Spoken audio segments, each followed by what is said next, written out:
1:30 kita istirahat. Nah, jam 1:30 sampai jam 3:30 nanti itu silakan Bapak Ibu memberikan masukan. Yang memberikan masukan kepada kami sebagai tim ahli. Nah, di awal ini biar kami sampaikan dulu ya latar belakang, kemudian informasi-informasi awal terkait monumen dan museum bahasa yang akan kita bangun ini. Nah, Bapak Ibu sekalian, dapat saya sampaikan ini baru pertemuan awal. Jadi masih pengetahuan kita tentang monumen dan tugu ini baru pada tahap awal. Ada proses. Nah, kami di awal ini ingin masukan dari Bapak Ibu semua nanti, ya, sehingga monumen dan museum tugu bahasa yang mau kita bangun nanti bisa terwujud di Kota Pekanbaru, gitu ya.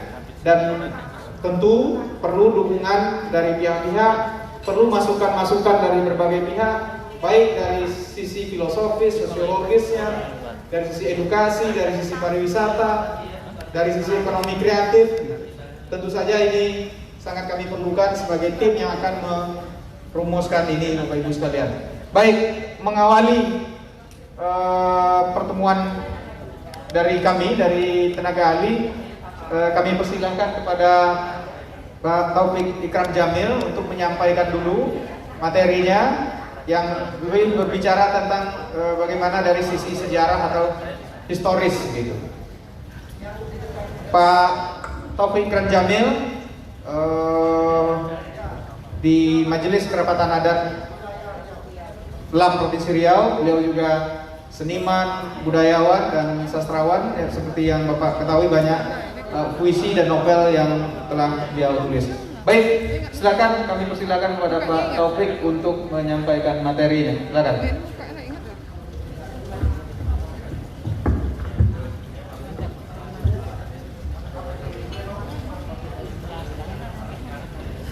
Assalamualaikum warahmatullahi wabarakatuh.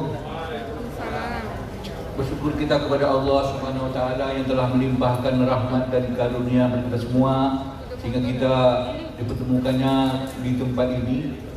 Mudah-mudahan dan saya yakin bahwa apa yang kita bicarakan ini akan mendapat ridho Allah. Karena yang kita bicarakan bukan hanya menyangkut soal kebudayaan, tetapi bagaimana keutamanya adalah hal yang lebih transendental, hal yang lebih ke atas. Salawat dan salam mari kita kirimkan kepada baginda Nabi Muhammad SAW. Allahumma shalli ala Muhammad wa ali Muhammad. Tuan-tuan dan puan-puan yang saya muliakan, saya diberi kesempatan pertama untuk menyampaikan pikiran yang sebenarnya pikiran ini pikiran yang telah kami konsep bersama-sama tapi tinggal memilah-milah. Dan alhamdulillah saya mendapat bagian yang kita semuanya sudah mengetahui, yang kita semuanya sudah mengalami. Jadi apa yang nak saya sampaikan ini sudah khatamlah di pikiran tuan-tuan maupun puan. Tapi ini perlu diingatkan lagi karena kita harus membuat sesuatu itu menurut dan sesuatu diurut salah satu apa-apa. Jadi walaupun dia tampak biasa, tapi dia perlu dihadirkan untuk memberi pijakan pada pendengar yang datang. Karena saya ini seorang wartawan, sampai sekarang masih wartawan, sebab kartu keluarga saya masih hidup. Meskipun sejak tahun 2002 saya sudah berhenti dari Harian Kompas, tapi senantiasa ada dalam pikiran saya tentang kurva terbalik. Sesuatu itu terbalik. Jadi apa namanya? Kita semua datang ke sini, kita semua datang ke sini ini pasti dengan satu gambaran bahwa kita menghadiri rapat suatu diskusi mengenai tugu maupun museum bahasa. Nah, kurva terbaliknya adalah pada lembaran pertama ini. Tolong dilanjut next. Nah, justru saya membalikkan bahwa apa yang hendak kita lakukan ini merupakan wujud syukur. Wujud syukur. Ini justru terbalik. Artinya ke depan ini sebetulnya yang kita hendak lakukan adalah wujud syukur kita kepada Allah SWT. Jadi artinya dengan membuat tugu dan membuat Dekatkan ya. museum ini merupakan wujud syukur. Bagaimana dalam wujud syukurnya? Untuk yang pertama-tama tentu kita bicara apa sebenarnya itu bahasa. Ini mau tidak mau. Di dalam sebuah tubuh bahasa, tentu kita bicara. Memang nampaknya sangat mudah, tetapi bagi saya sendiri ini ada Profesor Rasna dan juga memberi masukan. Saya sendiri juga begitu banyak orang membuat definisi tentang apa yang kita bahasa. Ini perlu kita buat kesepakatan dulu. Sebab kalau kita tidak sepakat tentang sesuatu, maka pembicaraan kita yang akan datang itu akan buyar. Akan buyar bahasa Indonesia, bahasa Melayu bukan. Akan buyar. Nah kita begitu banyak. Mulai dari misalnya dari Raja Haji Ferdinand de Saussure sampai kepada misalnya Boris Kraus, Hari Mufti Kedai Laksana membuat satu definisi. Bukan saja pribadi orang, tetapi juga kelembagaan perlu juga membuat apa yang dikatakan bahasa itu. Oleh karena itu, memadailah dalam kesempatan ini kita mengambil definisi yang dibuat oleh Kemendikbudnas, Kementerian Pendidikan dan Kementerian Kebudayaan, Kementerian Pendidikan dan Kebudayaan Nasional pada tahun 2005. Nah, tetapi juga ini dipertajam oleh Kamus Besar Bahasa Indonesia. Maka saya ambil dari Kamus Besar Indonesia mengatakan bahwa bahasa adalah sistem lambang bunyi yang arbiter yang dipergunakan oleh sekelompok masyarakat untuk bekerjasama, berinteraksi dan mengidentitas diri. Jadi dia kelompok masyarakat. Ada satu kebijakan, ada satu sistem di dalam masyarakat ketika dia berinteraksi dan dalam rangka dia mengidentifikasi diri. Dia memakai satu bahasa berarti dia juga menunjukkan dirinya berasal dari situ. Artinya setidaknya dia menguasai apa yang tidak dikatakan itu. Nah, dari sekian banyak definisi, banyak definisi juga tadi juga disinggung oleh Datuk Seri Azhar bahwa senantiasa bahasa itu dihubungkan dengan komunikasi. Tadi telah dijelaskan bahwa meskipun sesungguhnya bagi masyarakat Melayu bahasa bukan hanya sekedar komunikasi, tetapi unsur komunikasi juga sangat diperhatikan di dalam budaya Melayu. Tadi Datuk Azhar telah memberikan secara sangat bagus tentang bagaimana di luar komunikasinya. Tapi dari hampir 40 definisi bahasa yang saya baca sekilas, kebetulan kali saya dulu kuliahnya juga di program studi bahasa Indonesia sama dengan Datuk Seri Azhar, sama Datuk Rudian, sama dengan Datin Hasna. Senantiasa kita melihat bahwa dari segi bahasa dia mengedepankan komunikasi. Termasuk juga misalnya di dalam kamu besar tadi tentang bagaimana komunikasi itu adanya kerjasama. Nah, ini yang kemudian ditangkap oleh orang komunikasi. Data berikutnya, bahwa ya, makanya bagi orang komunikasi sekarang ilmu komunikasi sangat berkembang. Malah misalnya di Riau sendiri komunikasi sudah menjadi satu fakultas sendiri, bentuk berkembangnya komunikasi.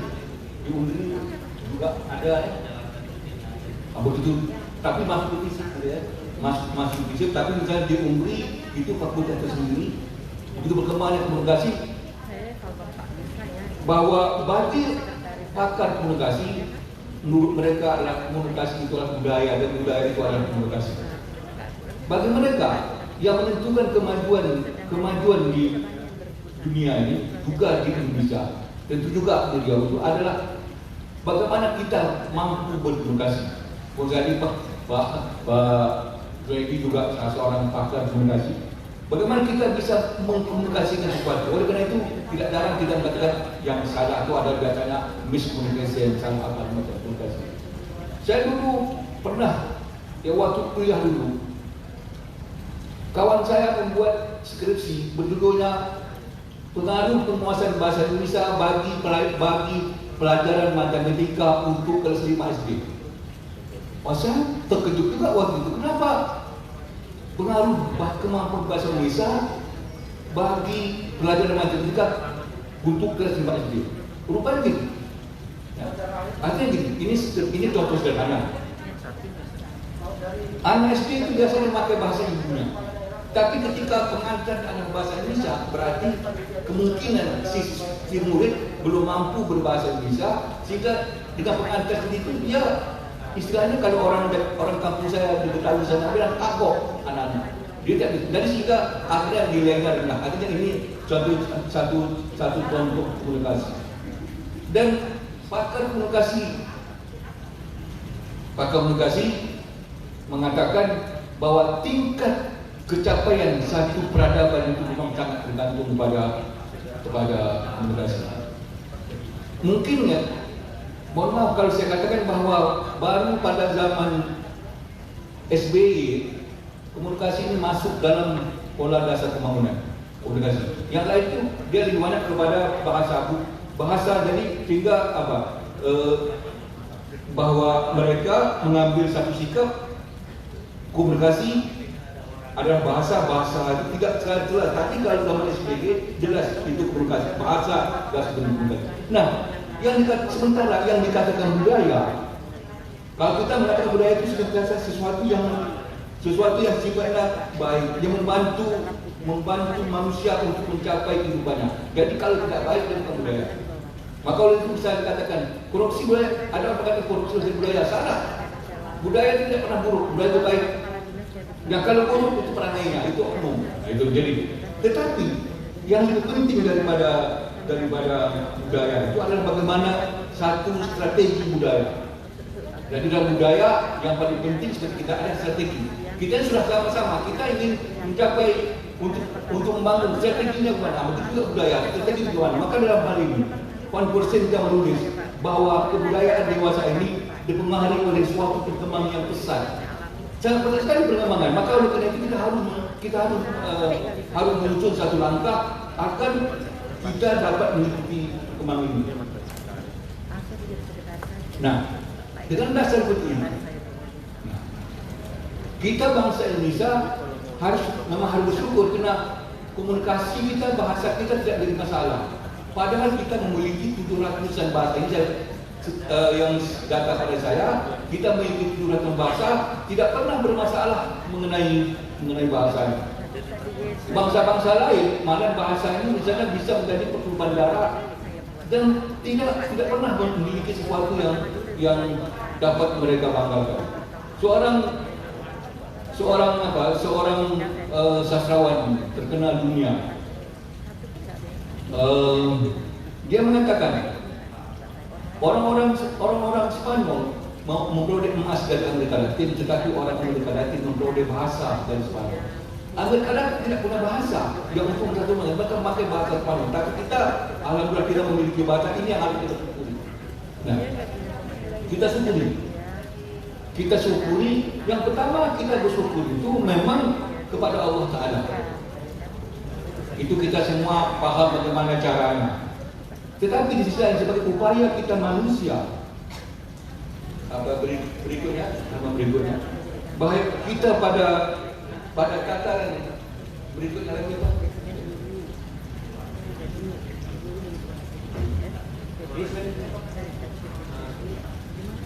Pada tataran kita manusia adalah bagaimana mengingat, tadi disebut Pak Wali, bagaimana kita mengingat, bagaimana kita mengamati kepada itu sendiri, bagaimana kemudian melestarikannya merupakan satu ruang dialog antar waktu.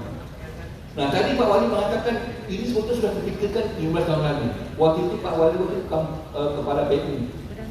Waktu itu ya kita tahu kita ceritanya, ya. Tapi masih wacana betul-betul sederhana. Dan wacana juga muncul di Kepulauan Riau segala macam ya. Dan kemudian saya katakan di sini, Kepulauan Riau sempat bisa membuat tubuh bahasa, tapi mangkrak tidak jalan. Ya. Nah, kemudian perlu juga saya ingatkan bahwa kebetulan sekali waktu itu ada saya, ada Pak Junaidi, ada Datuk Nurdian. Ada satu rahim antara Elam Riau dengan Pak Wali Kota pada tanggal 22 Oktober 2020. Disitulah Pak Wali mengatakan bahwa kita harus membuat tubuh dan membuat tubuh dan museum. Itu yang. Nah, apa yang dipikirkan ini barangkali alhamdulillah ini sebetulnya sejalan itu berapa menit? Setengah jam ya? 20.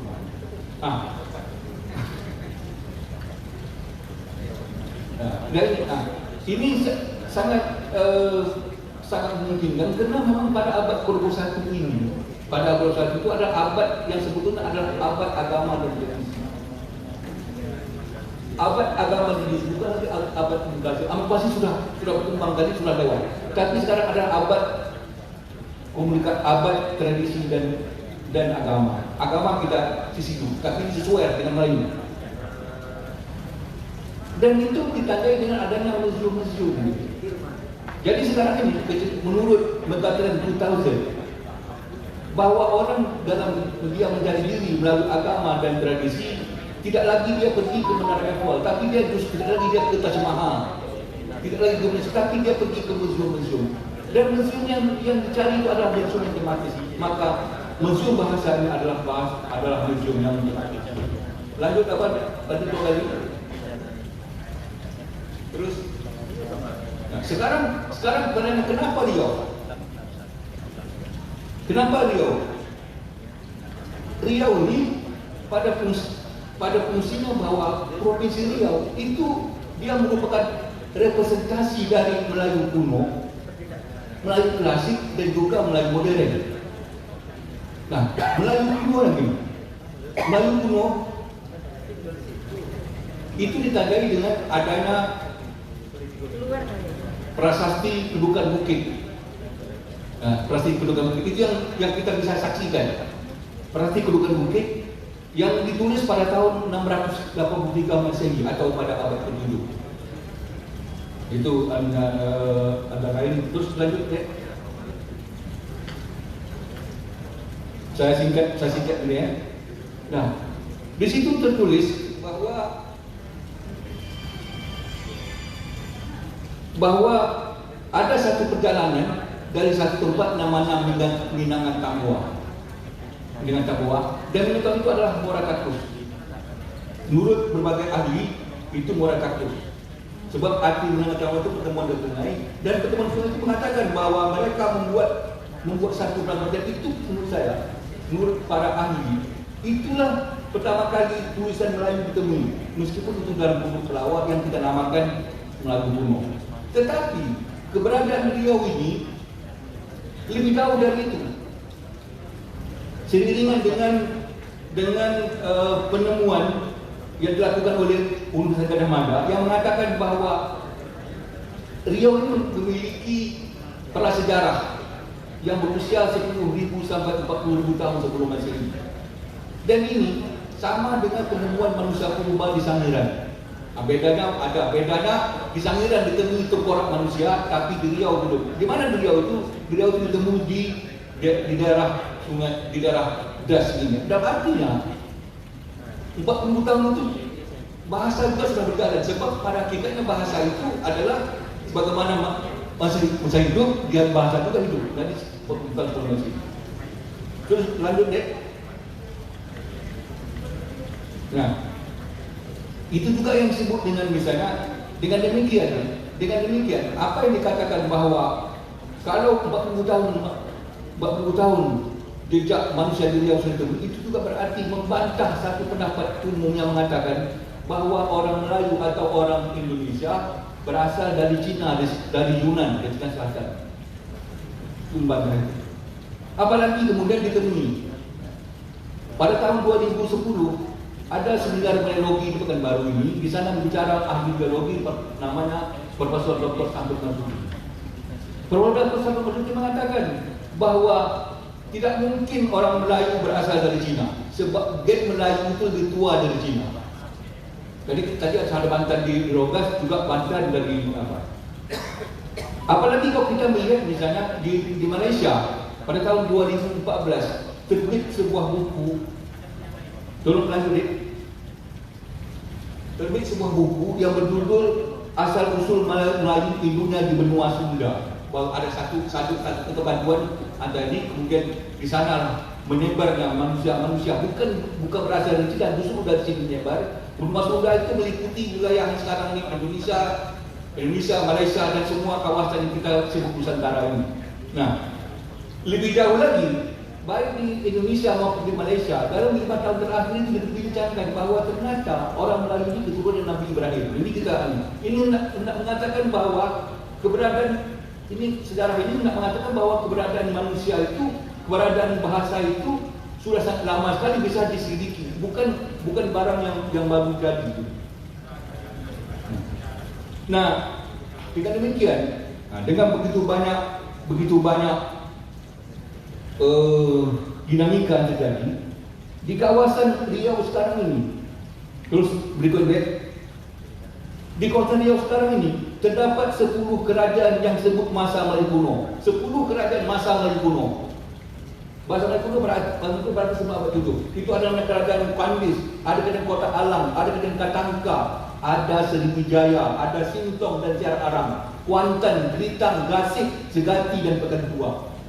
Selain itu, tidak kurang 12 kedaulatan masyarakat berbentuk pemerintahan adat dan kerajaan pernah wujud pada masa klasik atau setelah kedatangan Islam pada masa kolonial. Jadi kuno, klasik dan kolonial. Pada modernnya, ya, klasik itu ada misalnya juga ada Rantau dan Poso kurang 20, Andipun 64, Gunung Sahilan, Tambusan, Indragiri, Rambah, Guntur Salam. Termasuk juga Siak Singapura, Pelalawan dan seluruh nama yang disebut kerajaan meskipun masih patut. Jadi ada sekitar 26 mulai dari masa Melayu kuno. Dan demikian perjalanan bahasa itu. Dan yang paling penting di dalam catatan sekali ini bahwa kawasan Riau ini merupakan kawasan Nusantara pertama. Tadi dikatakan oleh Pak Ali pada Yayasan Bung Karno mengatakan ini Indonesia tua. Kita mengatakan Melayu kuno, dan sebetulnya di dalam ilmu sejarah disebut dengan Nusantara Satu. Nusantara Satu itu justru dibekam oleh Sriwijaya. Di mana puncak Sriwijaya? Tadi sudah saya sebut. Betapun ada mengatakan misalnya di Palembang, ada masalah, tapi salah satu di antaranya juga disebut di Muara Takus. Ada 3 alasan kenapa di Muara Takus. Yang pertama, buktinya bahwa seorang pengelana Cina namanya Etsing, dia mengatakan bahwa di pusat pemikiran Sriwijaya itu ketika tengah hari tidak ada bayang-bayang, dan di Muara Takus ketika tengah hari masih ada bayang, karena Muara Takus terletak di 0,2 derajat. Meskipun orang Muara Takus sendiri mengatakan mereka bukan Sriwijaya, itu serah, tapi ini kita ilmu sejarah umumnya. Kalau Muara Takus bilang Sriwijaya itu Datuk Sriwijaya, bukan Sriwijaya, bukan. Yang kedua, bahwa dari prasasti kedudukan bukit tahun 63 mengatakan bahwa mereka berada di Palembang selama berjalan kaki atau berkuda, namanya Dapun Kahyang. Dengan jalan kaki, mereka lumayan sebuah negeri. Berarti yang berikutnya bahwa banyak sekali peninggalan yang ada di Muara Takus. Bercontoh gini, tadi Pak Wali bilang bahwa Monas diilhami oleh Muara Takus. Memang betul. Candi Mahligai itu milik Monas, coba lihat Candi Mahligai. Insya Allah besok tanya di Jambi, insya Allah kita akan juga ke Muara Jambi. Di Jambi itu ada puncak Mahligai, tapi puncak Mahligai di Muara Jambi lebih pendek dibandingkan di Muara Takus. Lebih pendek. Artinya gini, saya beri contoh di Siak. Di Siak, pemerintah Siak sampai sekarang tidak membenarkan orang-orang membangun lebih tinggi dari tanah Siak. Tidak boleh. Di kota Siak, tidak boleh bangunan tinggi dari betul Pak Kaya, tidak boleh. Artinya zaman modern saja begitu, apalagi zaman dulu. Dari boleh Jambi kau buat candi Mahligai, tapi tidak boleh dari. Jadi itu yang jadi Nah, dari Muara Takus, mereka itu sudah membuat bangunan di Palembang. Pada abad 14, Palembang ini jatuh, runtuh. Palembang pindah mereka ke Bintan. Dari Bintan menurut Sulawesi Selatan, dari Bintan mereka pergi ke Kuantan. Dari Kuantan mereka kemudian merajakan orang di Tegaulu. Jadi jangan cakap Kampar ke Kuansing itu Minangani, itu salah kali ya. Saya tadi sudah mengatakan bagaimana perjalanan tadi.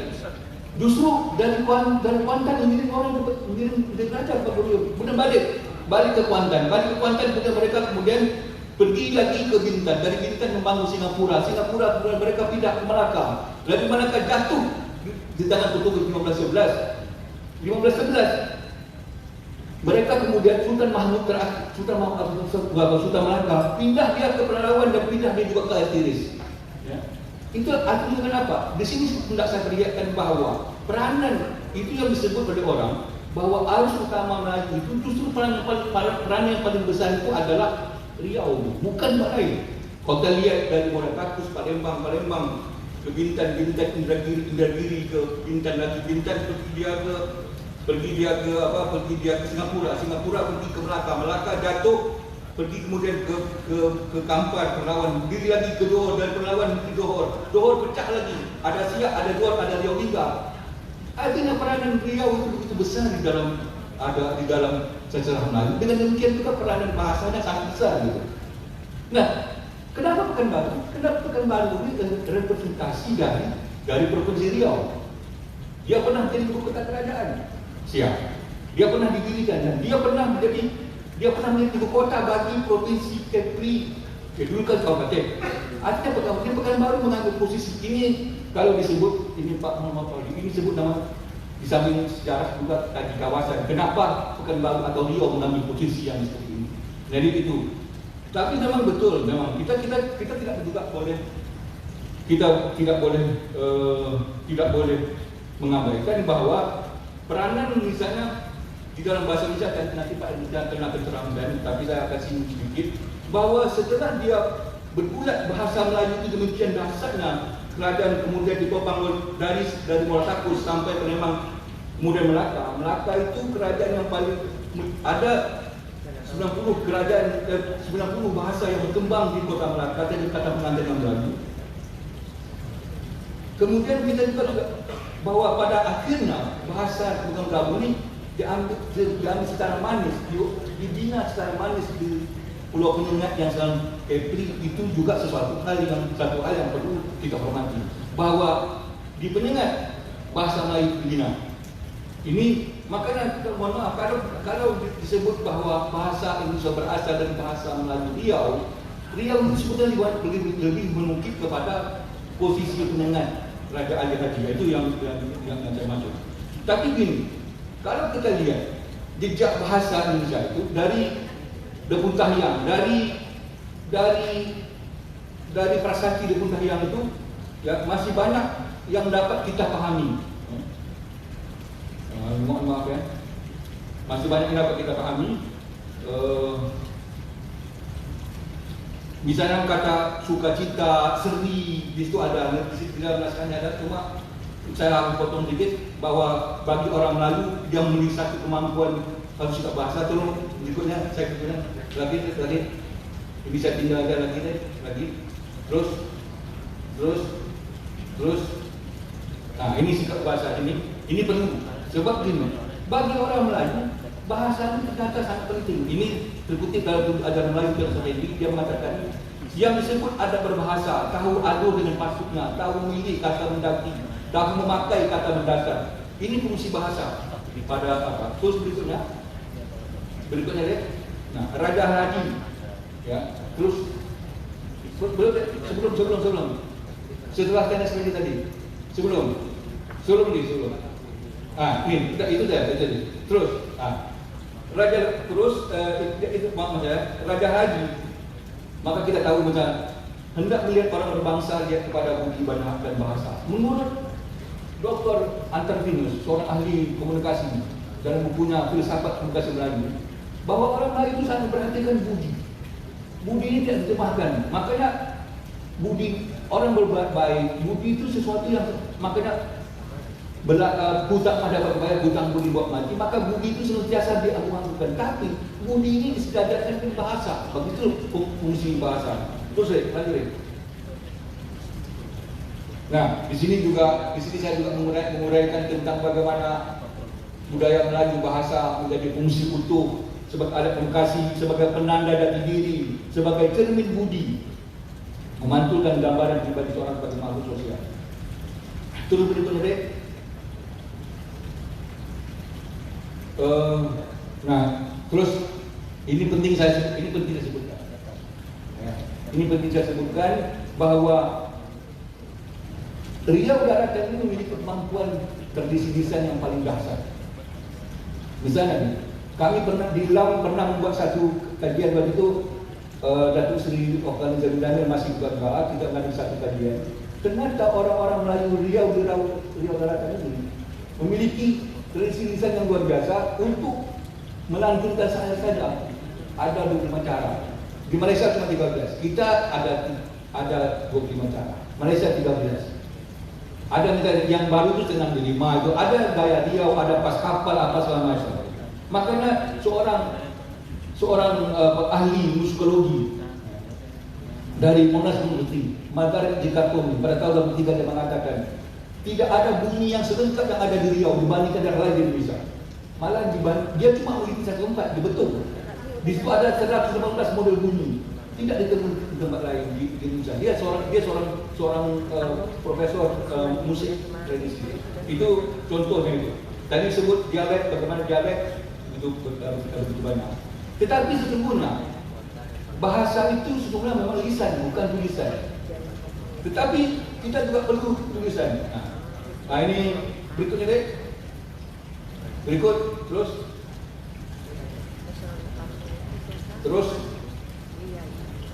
ini ada terus ini hebatnya. Ini tanda Melayu kuno menggunakan aksara Pallawa, tanda Melayu klasik modern menggunakan Arab Melayu, aksara Arab Melayu modern menggunakan sastra Latin. Kita menggunakan aksara Arab ini 600 tahun atau 700 tahun, sebentar Latin baru 1 tahun. Makanya tidak heran 2 bulan lalu ada satu diskusi di Jakarta. Seorang staf pengajar di UI mengatakan bahwa sejak digantinya huruf Arab Melayu menjadi Latin, maka runtuhlah tingkat peradaban Melayu. Sebab peradaban Melayu sebelumnya itu diatur oleh Arab Melayu. Ketika berubah ke Latin, maka orang-orang Melayu harus menyesuaikan diri, dan musuh ini lama sekali. Sehingga kita bisa menemukan pemikiran-pemikiran seperti misalnya Hamzah Al-Suri, seperti misalnya Raja Haji. Mereka itu menggunakan Arab Melayu. Tapi Latin masih baru. Sama dengan ini. Saya ingat waktu satu ceramah Muhammad Paris Magid, dia mengatakan orang-orang Indonesia, orang-orang kita ketika menghadapi Belanda, mereka dusun pergi ke pedalaman. Mereka buat pesantren apa segala macam dengan medali Arab Gundul apa segala. Tapi begitu merdeka, ternyata yang diperlukan adalah ilmu-ilmu yang liberal Latin. Maka orang-orang Islam jadi terbelakang dibandingkan dengan penganut agama lain yang juga mereka lebih dulu Latin. Ini satu hal yang harus kita sikapi dengan kritis, dalam arti bahwa ada satu hal yang harus kita amati, dan itu berarti bisa kita lihat melalui ilmu-ilmu itu. Demikian yang dapat saya sampaikan. Makanya sebut sekilas sejarah. Kalau kita bicara ini sangat panjang lagi ya. Mudah-mudahan kita dapat membuat ini dalam satu rangkaian, satu penelitian yang lebih mendalam, bagaimana rangkaian tentang hubungan antara bahasa dan sejarah, bahwa bahasa bukan sesuatu yang muncul saja dari langit. Maka ketika dikatakan bahwa bahasa Indonesia itu berasal dari bahasa Melayu yang dibina di Pulau Penyengat, tetapi juga jangan lupa bahwa bagaimana fungsi Melayu sebelumnya itu juga sangat besar dan itu dipresentasikan oleh Riau. Apalagi, ini mohon maaf, ini sekedar job, sekedar gurau-gurauan. Salah seorang keturunan yang membuat tata bahasa di Pulau Penyengat itu Haji Ibrahim, tujuhnya pernah jadi wali kota sini. Itu Pak Usman Epinapan itu cucu seorang ahli bahasa, dia belum ingat namanya Haji Ibrahim. Ini Dr. Lustian ahlinya Haji Ibrahim. Jadi beliau tahu sekali bahwa salah seorang cucu ahli bahasa Melayu di Penengat, Haji Ibrahim seangkatan sama dengan pernah menjadi wali kota di Kalimantan. Haji Usman Epinapan itu orang Pulau Penengat, cucu Haji Ibrahim. Ini wajah yang mirip Pak, saya lihat wajah yang mirip. Jadi demikian yang dapat saya sampaikan, saya mohon maaf lebih kurang. Saya sih banyak kurang, nah oleh karena itu pertemuan ini diadakan tentang untuk bagaimana kita dapat menutupi kekurangan itu. Demikian, Assalamualaikum warahmatullahi wabarakatuh. Terima kasih ya, Pak Taufik. Ya, terima kasih Pak Taufik Ramjamil, Bapak Ibu sekalian. Tadi Pak Taufik melihat dari sisi sejarah dan historis mengapa, dan ini menjadi dasar bagi kita nanti untuk membangun monumen dan museum bahasa di Pekanbaru, gitu. Jadi kalau kita ingin buat kajian, kita lihat dari sisi historisnya juga, gitu. Jadi ada dasar, gitu. Ya. Selanjutnya ini Pak El Mustian, sekitar 15 menit paling lama akan menyampaikan bagaimana bahasa Melayu itu sendiri, kemudian kaitannya dengan bahasa Indonesia nanti. Setelah Pak El Mustian nanti baru Pak Fadli yang akan melihat dari sisi landscape, dari sisi arsitek, gitu. Ya. Nanti terakhir saya akan mengulas sedikit tentang bagaimana dari perspektif pariwisata, pendidikan dan ekonomi kreatif, gitu. Baik, lanjut Pak El Mustian, kami persilakan sekitar 15 menit, silakan. Boleh. Assalamualaikum warahmatullahi wabarakatuh. Waalaikumsalam. Berapa menit nih Pak Ketua? Baik, dibesarkan.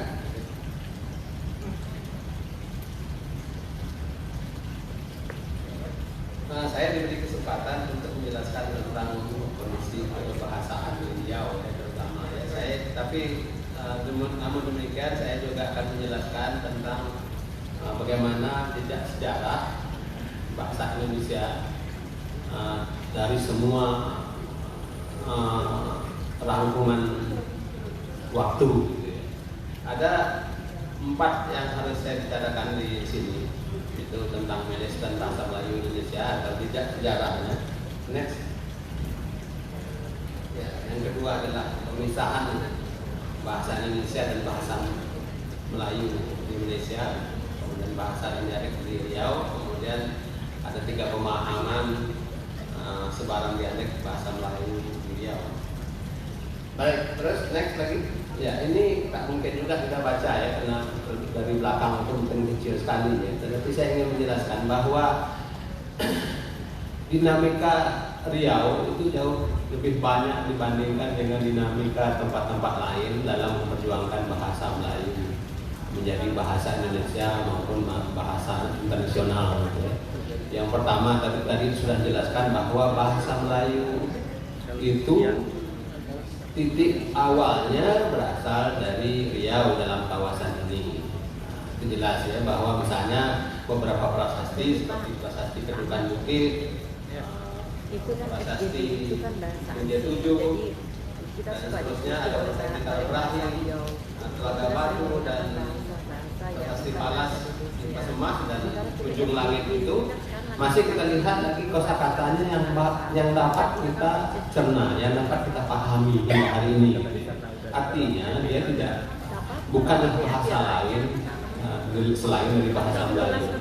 Pada tahun lalu Desember atau November ya, kita di Jakarta itu, Desember kita diundang oleh Pusat Bahasa, oleh Badan Bahasa Jakarta dalam FGD. FGD itu saya tak tahu ya, apakah waktu itu FGD Badan Bahasa itu diskusi terkumpul, apakah waktu itu menghabiskan dana atau memang ada desakan khusus, karena dari kawan-kawan di Sumatera Utara, yaitu dari Balai Bahasa Sumatera Utara, mereka mengklaim bahwa asal muasal bahasa Indonesia itu dari Kerajaan Barus, gitu ya. Tetapi setelah kita desak, oke, kalau memang dari Barus, mana sejak sejarahnya, apa perbuatan atau apa aktivitas yang dilakukan kepada kerajaan itu? Memang debatable. Tetapi saya waktu itu mendampingi Pak Taufik Keren Jamil, juga menjelaskan tentang kuatnya dinamika perjuangan dari orang-orang di Riau, gitu ya, termasuklah Bang Riau. Gitu. Jadi bahasa Melayu kuno itu yang kita sebut ya, kalau kita bagi 3 periode bahasa Indonesia, bahasa Melayu ini ada periode bahasa Melayu kuno, pendapat dengan Pak Datuk Taufik Keren Jamil tadi, bahasa Melayu kuno yang ada di prasasti itu. Kemudian tahap kedua adalah bahasa Melayu klasik. Bahasa Melayu klasik ini berawal abad ke-13, abad ke-14 ya, tahun 1300 sekian itu, dengan ditemukannya batu bertulis Ulu Trengganu. Batu ini dijadikan tempat dasar untuk orang ke musola, begitu, surau ya. Nah, setelah diteliti, rupanya batu tersebut adalah tentang penjelasan syariat di daerah tersebut. Kalau tidak itu maka terus-meneruslah batu itu menjadi bahan tempat orang naik gitu ya. Itu yang apa ya, meskipun batu tetapi sudah ada Jawi. Kalau sebelumnya kita menggunakan bahasa Sanskerta, aksara Sanskerta, maaf. Tetapi pada abad ke-14 itu 1307 itu kita sudah melihat ada aksara Jawi, meskipun misalnya banyak sekali para ahli mengatakan bahwa aksara Jawi itu sebenarnya sudah ada pada zaman Khalifah atau zaman Rasulullah, itu sudah masuk ke Nusantara gitu. Tapi kajian-kajian itu masih tetap kita teliti, kita harus lakukan terus-menerus gitu. Nah, sepanjang pada masa Melayu klasik ini, bahasa Melayu klasik ini hampir 6 dekade, 6 abad ya. Itu ada sekitar, menurut catatan Profesor Dr. Ahyadi Ikram, ada 10.000 naskah. Hendaknya naskah ini juga kita himpun di museum ini nantinya gitu ya. Nah, kalau ada 10.000 lebih gitu ya. Riau sekarang ini Museum Sanggila Utama itu ada 50 naskah gitu ya. Nah, ada 10.000, jadi banyak sekali naskah itu yang dapat, sehingga kita menjadi pusat naskah di seluruh dunia gitu. Saya rasa tak ada masalah karena itu bisa dihimpun dengan digitalisasi ya. Kemudian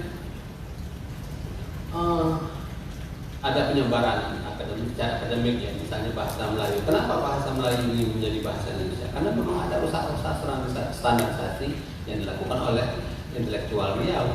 Misalnya pada tahun 1907,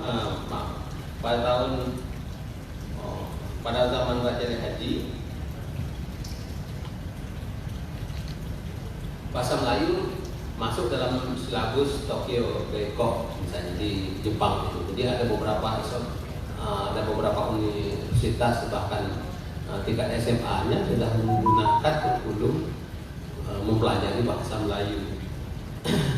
Jepang meskipun dia kalah pada Perang Dunia Kedua itu, tapi kemudian dia menyebar dengan berbagai pengaruh budayaan lainnya gitu ya. Karena itu dalam budaya itu ada bahasa gitu. Kemudian bahasa Melayu modern itu dimulai ketika Indonesia atau cikal bakal Indonesia itu, Hindia Belanda itu membentuk Komisi Bacaan Rakyat. Nah, kita sama-sama ketahui bahwa komisi ini merupakan salah satu grup yang memperjuangkan bahasa Melayu itu sebagai bahasa Indonesia gitu. Kemudian 1920 dia juga mendirikan beberapa organisasi intelektual seperti Matbaat Al-Riawiyah, Ahmadiyah dan seterusnya gitu. Meskipun dia misalnya di Singapura, di Johor, di Penyengan, dan di Dai dan seterusnya gitu. Kemudian ya ada Sumpah Pemuda. Kemudian pada tahun 1954 ada Kongres Bahasa Indonesia di Medan yang menyebutkan bahasa Melayu berasal dari bahasa Melayu Riau. Oke, baik, mungkin kalau itu saja data kita, mungkin aktivitas itu ada di luar Riau ya. Tapi ingat juga bahwa ketika kita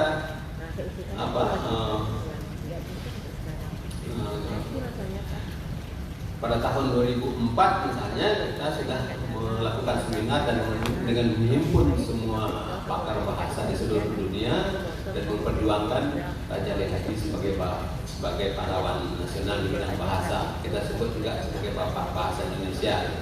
Nah itu kita bukan menyebut jasa baik kita ya, tapi itu memang kawan-kawan beliau yang memperjuangkan itu gitu ya, bersama dengan kawan-kawan kita di Kepulauan Riau. Kemudian tahun 2006 juga kita sudah melakukan kolokium bahasa dan sastra. Nah, kita dulu mudah-mudahan ini juga akan diwujudkan oleh Pak Wali Kota. Adalah di sini nanti nama institusinya Dewan Bahasa dan Sastra gitu ya, yang fokus nanti akan mungkin saja membentuk komunitas, kemudian juga membentuk mengelola itu gitu ya, di komunitas dan seterusnya itu. Kemudian tahun 2007 juga kawan-kawan di Pekanbaru ini membuat kolokium bahasa Melayu 2007, merumuskan hasil salah satu hasilnya ya, mewujudkan bahasa Melayu. Nah, orang-orang Jakarta tak sepakat bahasa Melayu ini harus masukkan di Indonesia, maka pakai strip lah, pakai strip atau garis miring, silakanlah gitu ya. Tapi kita tetap juga bahasa Melayu itu gitu ya. Mewujudkan bahasa Melayu sebagai bahasa resmi PBB itu yang kelima ya, karena ada 4 yang sudah diresmikan di bahasa resmi di PBB itu. Jadi kalau ada misalnya ke-6 dan seterusnya silakan. Kemudian tahun lalu kita sudah mendapat anugerah dari PBB dari UNESCO ya, bahwa Pantun itu dianggap sebagai warisan dunia. Kenapa dimasukkan di sini? Karena memang orang Riau yang memperjuangkan itu, kawan-kawan kita di Malaysia hanya menyokong, kawan-kawan kita di Jakarta juga menyokong gitu ya. Jadi Sri Al-Azhar dan bertumpus lumus dengan Bapak Yasir Rizal memperjuangkan itu gitu ya. Dan dia memiliki komitmen yang kuat tentang itu. Jadi kenapa alasan kita memakai menjadikan Pekanbaru ini sebagai tempat tugu atau monumen ini ya, alasan-alasan itu. Kemudian UIN tahun lalu juga menyusun terjemahan Al-Quran dalam bahasa Melayu Riau. Saya kebetulan dijemput sebagai memberikan masukan. Saya melihat di situ bahwa aksara tulisan kita tidak membedakan huruf. Nanti akan dijelaskan berikutnya. Berikutnya lagi kalau kita lihat bahwa mungkin ada target kita misalnya sesuai dengan visi Riau 2035 itu bahasa Melayu sebagai bahasa internasional, bahasa Melayu sebagai bahasa resmi PBB ke-5 dan seterusnya gitu ya. Itu adalah mimpi kita. Kata Pak Wali kemarin, jangan sembarangan bermimpi ya, telah bisa diwujudkan kata beliau. Maka ya ini saya tidak mimpi lah gitu ya, kalau kita ada progresnya untuk kegiatan berikutnya. Nah ini Datuk Taufik Ram tadi juga sudah menjelaskan bahwa Riau ini kaya sekali dengan ekspresi lisan kita. Hampir tadi saya perbaiki menurut saya yang syair itu dari Riau itu ada lebih dari 21. Itu hasil dari ekspedisi kami, ekspedisi kebudayaan Pasungai itu lebih dari 21. Itu belum dipakukan, belum kita pakai kemas dengan baik ya. Malaysia justru ada 13. Yang Malaysia 13 itu ada dari Riau juga. Itu masalahnya gitu ya. Jadi luar biasa kekayaan Riau itu gitu ya. Hazanah dongeng kita, legenda dan seterusnya, asal usul itu lebih dari 10.000 cerita yang kami peroleh gitu ya. Nah, baru dikemas itu dari 6.000 gitu ya. Ini memang harus mendapat perhatian kita bersama untuk kita publikasikan berikutnya ya, sehingga nanti tidak ada pihak-pihak lain yang merasa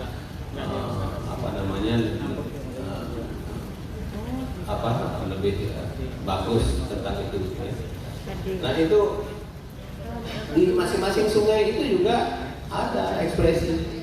Misalnya di Rantakuatan ada Kaya, di Rokan, di Sungai Rokan ada Koba, di Kambar ada Nyanyi Panjang dan seterusnya. Dan itu masih juga belum dikemas seterusnya gitu. Nah, zona sastra seperti itu menghimpun semua aturan-aturan adat. Aturan adat kita memang tersimpan di sastra lisan itu. Nah, ini kalau tidak diselamatkan dengan baik, maka yakinlah bahwa itu akan punah. Gitu. Mungkin pun ada arti lain mengatakan, oke, dia bisa hidup kembali dengan wujud yang lain, tapi tidak dalam wujud yang lain. Kita tidak berupaya untuk memuseumkan kekayaan khazanah kita itu, tetapi bagaimana dinamika itu tetap berlanjut seperti yang diinginkan oleh orang-orang tua kita dulu. Baik. Nah, kalau ada misalnya ide tentang bahwa tugu atau monumen itu bentuknya mungkin menyerupai huruf, mungkin dari huruf lokal kita, kemudian menjadi huruf Jawi, kemudian menjadi huruf Latin dan seterusnya, itu mungkin salah satu wujud saja dari cerita narasi sejarah kita yang panjang itu ya, karena memang tulisan, kemudian Latin ya, seterusnya. Latinnya, aksaranya. Nah, kemudian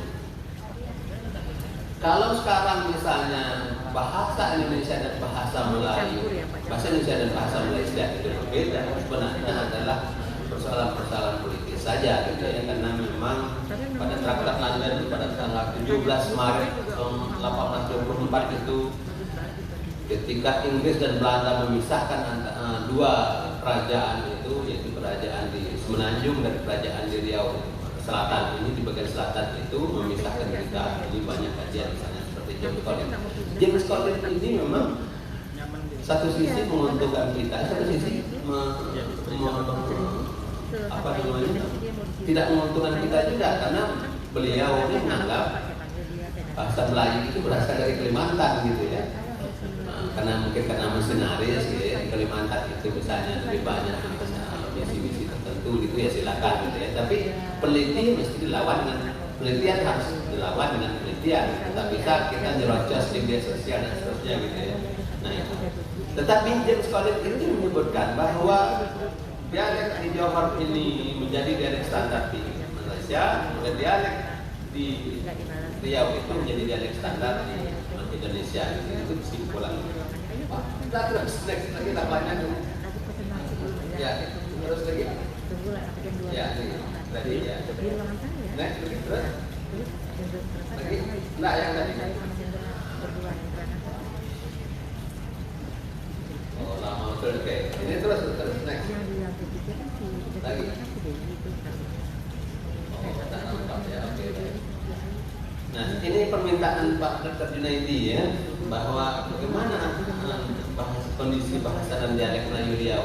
Kita melihat bahwa ada ragam lisan yang memang sudah tua, ada yang kedua adalah ragam tulisan yang mulai dari abad ke-14 itu, ada ragam daerah. Meskipun ragam tulisan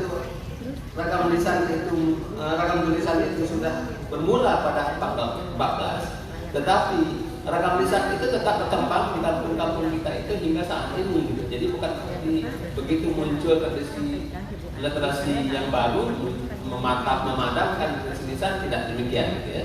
Karena begitulah kekuatan dan Melayu itu terus-menerus dan berkesinambungan gitu. Ada ragam daerah, ini Persi Pusat Bahasa Badan Bahasa Jakarta. Ada laras bahasa Melayu modern. Misalnya seperti ini ya, ragam lisan kita ada istilah apa macam, kan orang semakin sering. Kita juga ada seperti itu di baru ya.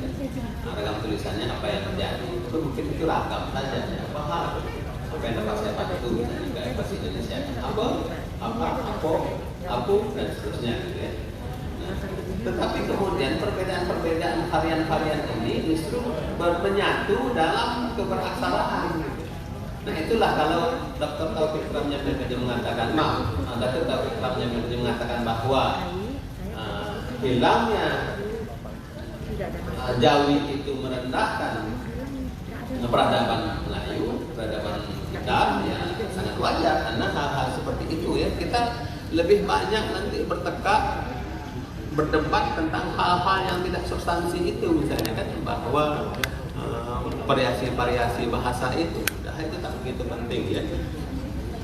Baik, ya ini ada beberapa kosakata, misalnya air untuk aslinya seperti ini, masyarakat seperti ini, dan masyarakat kerajaan seperti ini. Oke. kecenderungan ya. Tadi juga dijelaskan bahwa kecenderungan perubahan huruf A menjadi E atau E atau mungkin O atau U itu bukan ragam tulisan, tapi itu adalah ragam kreasi dialek pelapaan. Kita tahu jadi Al-Azhar menjelaskan bahwa kita keberagaman yang ada di Riau ini adalah keberagaman dialek, bukan keberagaman bahasa. Oh baik. Satu ini saya juga ya, karena substansinya sudah jelas ya. Kemudian next lagi, coba. 38 pemahaman terhadap sebaran bahasa dialek Riau ya. Next. Terus. Nah, ini